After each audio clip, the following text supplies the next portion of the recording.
नमस्कार, मी प्राजक्ता तांडेल। बुलेटिनमध्ये आपलं सगळ्यांचं स्वागत। बुलेटिनच्या सुरुवातीला नाशिकमधून एक मोठी बातमी। नाशिकमध्ये धुलीवंदनाला गालबोट लागले कारण धरणावर गेलेल्या एका महिलेचा मृत्यू झालाय। धुळवडीसाठी गेलेल्या या महिलेचा मृत्यू झाला असल्याचं कळतंय।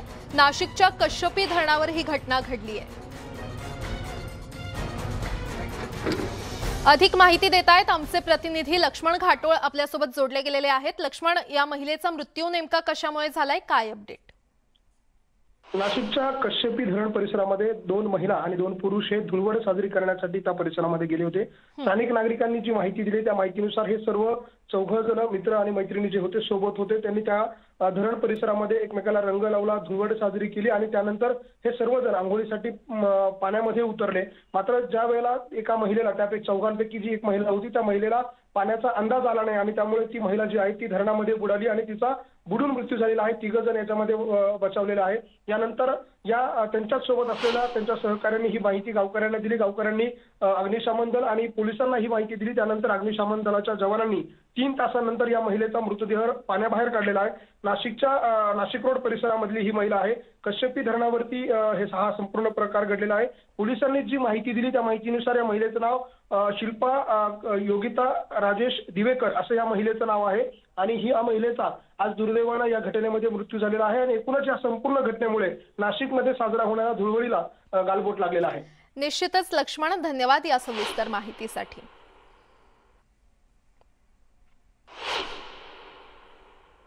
तर राज्यभरात धुलीवंदन मोठ्या उत्साहात साजरं केलं जातंय। गेली 2 वर्ष कोरोनामुळे सणांवर निर्बंध असल्यानं धुलीवंदन साजरं करू शकले नव्हते। मात्र यंदा कोणतेही निर्बंध नसल्यानं नागरिकांमध्ये मोठा उत्साह पाहायला मिळतोय। एकमेकांना गुलाल लावून रंगांची उधळण करण्यात येते। मुंबईतील दादर, वरळी आणि माहीम परिसरात मोठ्या जल्लोषात होळी साजरी करण्यात आली आहे। बच्चे कंपनीसह वयोवृद्धांपर्यंत सर्वांमध्येच आनंदाचं वातावरण पाहायला मिळतंय। दादर, वरळी आणि माहीमची ही काही दृश्य आपण पाहतोय। ठिकठिकाणी रंग उधळून हा उत्सव साजरा करण्यात येतोय। दरम्यान संपूर्ण राज्यातही धुलीवंदनाचा उत्साह पाहायला मिळतोय। तिकडे पुणे, नागपूर, औरंगाबाद या ठिकाणी मोठ्या उत्साहात धुलीवंदन साजरं केलं गेलेलं आहे। एकमेकांवर रंगांची उधळण करत आनंदानं बेधुंद होत धुळवड साजरी करण्यात आली आहे। पुणे, नागपूर आणि औरंगाबादची ही दृश्य आहेत। बच्चे कंपनीसह वयोवृद्धांनी आज धुलीवंदन साजरं केलेलं आहे।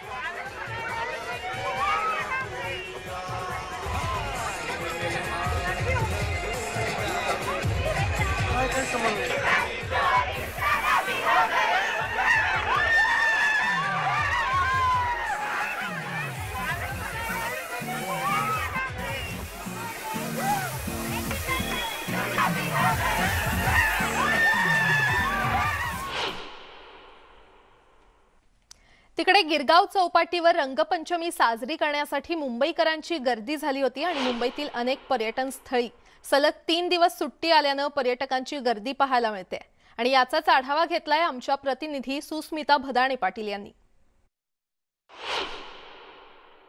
आज होळी आणि रंगपंचमीचा उत्सव साजरा करण्यासाठी अनेक कुटुंबियांनी गिरगाव चौपाटी गाठलेली आहे। सध्या मी आहे गिरगाव चौपाटीवरती। इथं आता आपण बघताय की मोठ्या संख्येने पर्यटक जमायला सुरुवात झाली आहे। हळूहळू लहान लहान मुलं सुद्धा इथे यायला लागलेत।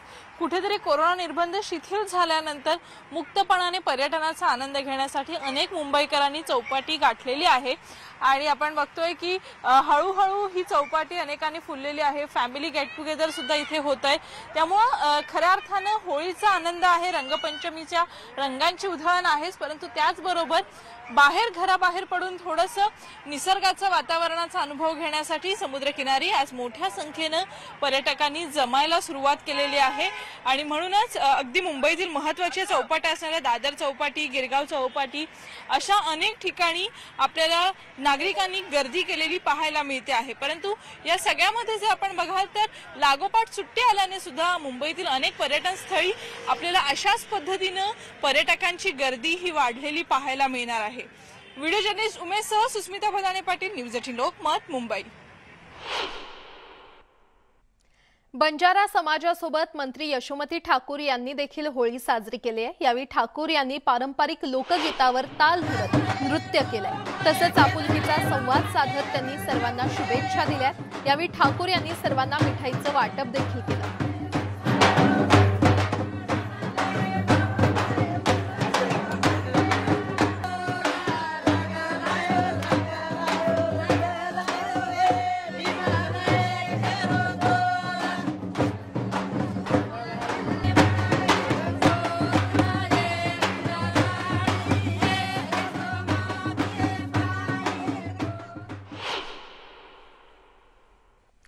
तर राज्यातील राजकारण्यांनी देखील आपल्या विरोधकांना धुळवडीच्या शुभेच्छा आपल्या शब्दात दिल्यात। पाहुयात राजकारण्यांचा शिमगा। राजकारणातला शिमगा आपण दररोज टीव्हीवर वगैरे पाहतो आहोत, त्यामुळे होळीमध्ये शिमगा करण्याची आता आवश्यकता राहिलेली नाहीये। शिमगा हा दैनंदिन आपल्याला दिसतोच आहे आणि रंग उधळणंही आता आपल्याला त्याच्यापेक्षा रंग जे आता उधळले जातात राजकारणामध्ये, एकमेकांचे रंग, कुणाला काळं करणं, कुणाला रंगीत करणं, कुणाला निळं करणं, कुणाला काय करणं, कुणाच्या तोंडाला काळा फासणं, कुणाच्या तोंडाला तेल फासणं, जे काही चालू आहे त्याच्यामुळे होळीपेक्षाही जास्त आनंद मनोरंजनाचा तुम्हाला आता हेच असेल। तरी मला असं वाटतं की या होळीच्या निमित्तानं सर्व विसरून जाऊन या ठिकाणी होळी सर्वांनी एकत्रित चांगली साजरी करावी, शांततेनं साजरी करावी आणि कोरोनाचे जे पथ्य आहेत त्यामध्ये पाळावे। धुळवड काही ही एक दिवस नसते, ही हल्ली सध्या 365 दिवसाचा कार्यक्रम आहे। पण त्यातही आपला जो सण आहे हा या सगळ्यांच्या या राजकीय धुळवडीपासून बाजूला ठेवून खरोखर प्रेमाचे रंग एकमेकाला लावले पाहिजेत, अशी माझी स्वतःची इच्छा आहे। राजकीय धुळवडीसाठी तर पूर्ण वर्ष आहे, त्याच्यासाठी होळीच हल्ली लागते असं काही नाही आहे, त्याच्यासाठी कुठलाही दिवस चालतो। होळी हे रंगाचा आनंद लुटण्याचा सण आहे आणि रंगाचा बेरंग होणार नाही। महाराष्ट्राच्या मनातील आणि महाराष्ट्राच्या सामाजिक वातावरणात एवढी काळजी घेऊन होळी खेळूया, एवढ्याच शुभेच्छा। जे होळी आहे ना त्याचा स्टाईलच वेगळा असतो। आमचे मित्र जे असतात त्यांनाही आम्ही वेगळ्या स्टाईलने देतो, जरा होली है बुरा न मानो। तर मग आमचे मित्र देवेंद्रजी असतील, जे असतील कोणी, त्यांना आमचं होळीच्या शुभेच्छा, त्याचा एक वेगळा स्टाईल असते विदर्भाचा। आणि पण या निमित्तानं विदर्भाच्याच नाही तर पूर्ण महाराष्ट्राच्या सगळ्या जनतेला काँग्रेस पक्षाच्या वतीनं होळीच्या शुभेच्छा। मारबत काढलं जाते आणि जे जे वाईट आहे ते वाईट घेऊन जा असं म्हणण्याचा आमच्याकडे प्रघात आहे।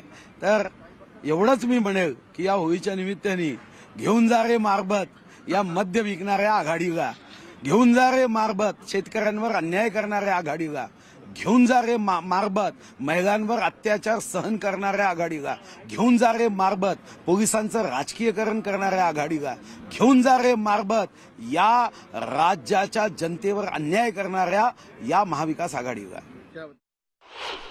महाराष्ट्रामध्ये जे जातीवादी लोक आहेत, जे प्रस्थापित आहेत, या महाराष्ट्रातील गावगाड्यातील गोरगरीब बहुजनांना त्यांच्या असहाय्यतेचा गैरफायदा घेऊन जे गेली अनेक वर्ष राज्यामध्ये राज्य करतायत, त्या सगळ्या प्रस्थापितांची विचाराची होळी या होळीमध्ये गावगाड्यातील तरुण पोरांनी करावीत आणि या होळीमध्ये त्यांना दहन करून आपण आपल्या स्वतःच्या स्वकर्तृत्वावरती, आपल्या सगळ्यांच्या संघटनेतून या राज्यामध्ये सर्वसामान्य गोरगरिबाची सत्ता प्रस्थापित करण्यासाठी, आपण शासनकर्ती जमात होण्यासाठी आपण ह्यांना त्या होळीमध्ये तिलांजली देऊन एक चांगली विचारसरणी पुढे घेऊन येऊया। याच होळीच्या मनापासून हार्दिक शुभेच्छा।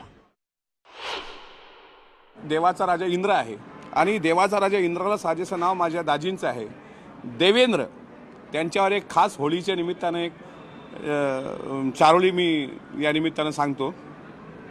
स्वर्गातील देवेंद्र जसा देवाचा तो राजा, स्वर्गातील देवेंद्र जसा देवाचा तो राजा, पण इथे नांदते लोकशाही, घटना तरी समजा, आतताईपणा करू नये, सल्ला एकच देईन। माझ्या जावई बापूंना आतताईपणा करू नये, सल्ला एकच देईन, गर्वाने कधी म्हणू नका, मी पुन्हा येईन, मी पुन्हा येईन। होळीच्या माझ्या दाजींना शुभेच्छा। आपल्या सर्वांच्या आवडत्या कलर्स मराठी वाहिनीवरील मालिकेतील कलाकारांनी देखील होळी साजरी केली आहे. पाहुयात त्याचीच एक झलक.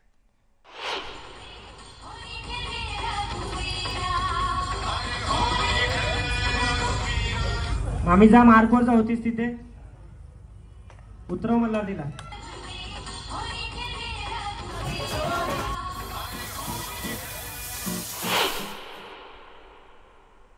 आपल्या सर्वांच्या आवडत्या कलर्स मराठी वाहिनीवरील मालिकेतील कलाकारांनी देखील होळी साजरी केली आहे. जीव माझा गुंतला मालिकेतील कलाकारांनी देखील धुळवड साजरी केली आहे.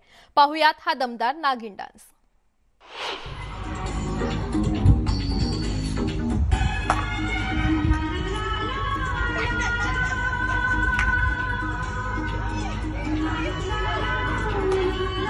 बेटा शूट करायला लगे.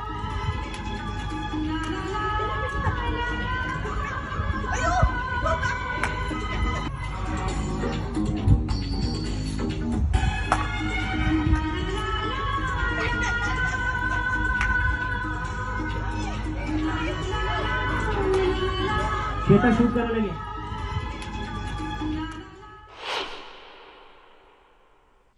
यासोबतच इतरही काही महत्त्वाच्या बातम्या आपण पाहणार आहोत. तुर्तास एक छोटासा ब्रेक. पाहत रहा न्यूज 18 लोकमत.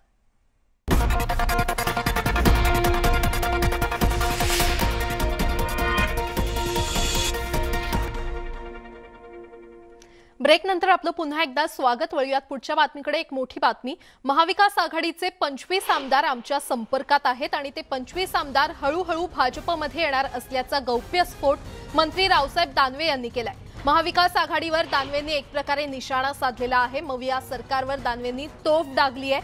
25 आमदार अधिवेशनावर बहिष्कार टाकणार होते, पण ते काही कारणामुळे सावरले. मात्र आता निवडणूक येऊ द्या, ते 25 आमदार भाजपमध्ये येणार असा गौप्यस्फोट दानवेंनी केलाय.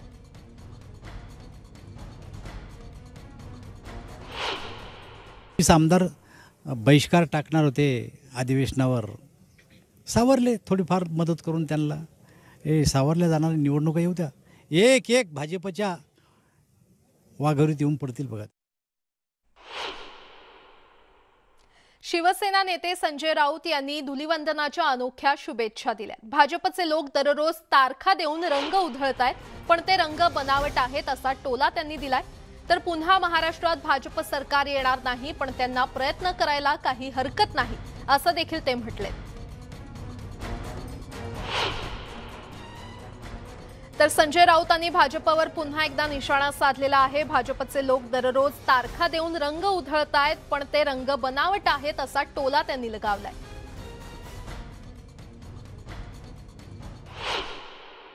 कारण रोज ज्या तारखा देत आहेत आमचे मित्र बीजेपीतले, रोज रंग उधळत आहेत, नकली रंग आहेत ते.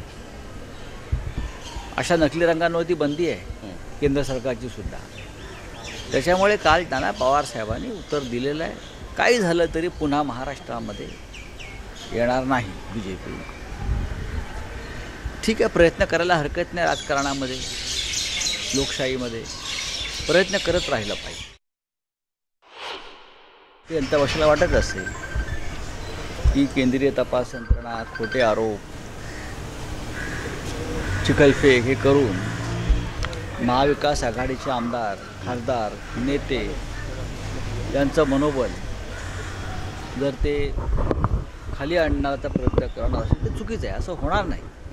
आपण पाहतो आम्ही सगळे किती मजबूतीने उभे आहोत. आणि काल माननीय शरद पवारजी यांनी जे सांगितलेलं आहे, जो विश्वास दिलेला आहे की घाबरू नका, मी पुन्हा महाराष्ट्रामध्ये भारतीय जनता पक्षाला येऊ देणार नाही, हे त्यांचं विधान आणि त्यांची भूमिका ही फक्त राष्ट्रवादी काँग्रेस पक्षाची नाही, तर ते महाविकास आघाडीच्या वतीनं सुद्धा त्यांनी ती भूमिका मांडली.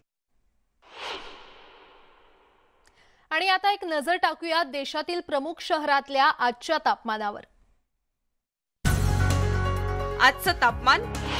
प्रायोजक मैंगो एयर कूलर. इन गर्मियों में घर ले आए मैंगो एयर कूलर वाली ठंडक.